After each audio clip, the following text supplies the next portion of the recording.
My name is Carol Brown, and I am a professor at the University of Richmond School of Law, specializing in real property law, including land use planning and control. And my name is Danielle Stokes, and I am an assistant professor of law who also teaches and researches in the area of real property. We're here with another episode of the Synopsis.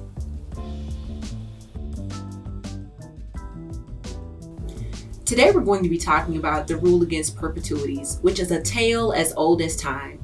In February 2023, Disney and the Reedy Creek Improvement District, which governs Disney, executed a declaration of restrictive covenants. The declaration expanded Disney's rights and minimized those of the district. Now, the declaration also included a very peculiar clause. That's right, Danielle. The clause was peculiar, and it stated in relevant part that if the perpetual term of the declaration was deemed to violate the rule against perpetuities, then the declaration would continue until 21 years after the death of the last survivor of the descendants of King Charles III, King of England, living as of the date of the declaration. So, Carol, as news of this agreement spread, law professors, students, and practitioners alike took to social media surprised that a modern-day clause would mention the rule against perpetuities, otherwise known as RAP. Exactly. And so it leads you to wonder, what's the big deal about RAP? Well, I think the big deal is that the rule against perpetuities gets a bad rap, no pun intended. And that's because it's the least favorite topic of students in the 1L property course, and I think the one that 1L property students find most difficult. Agreed. And folks are probably now asking, well, what is RAP?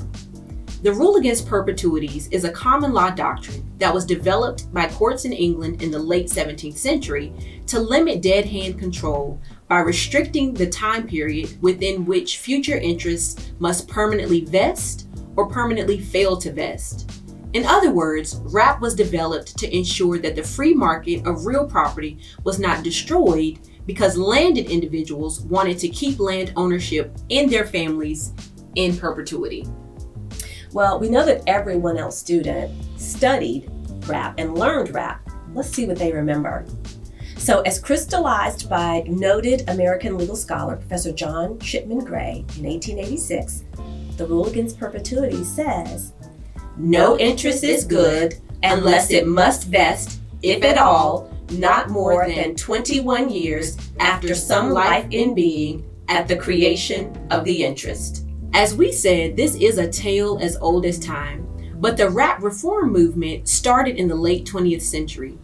In 1979, the Restatement Second adopted the wait-and-see approach.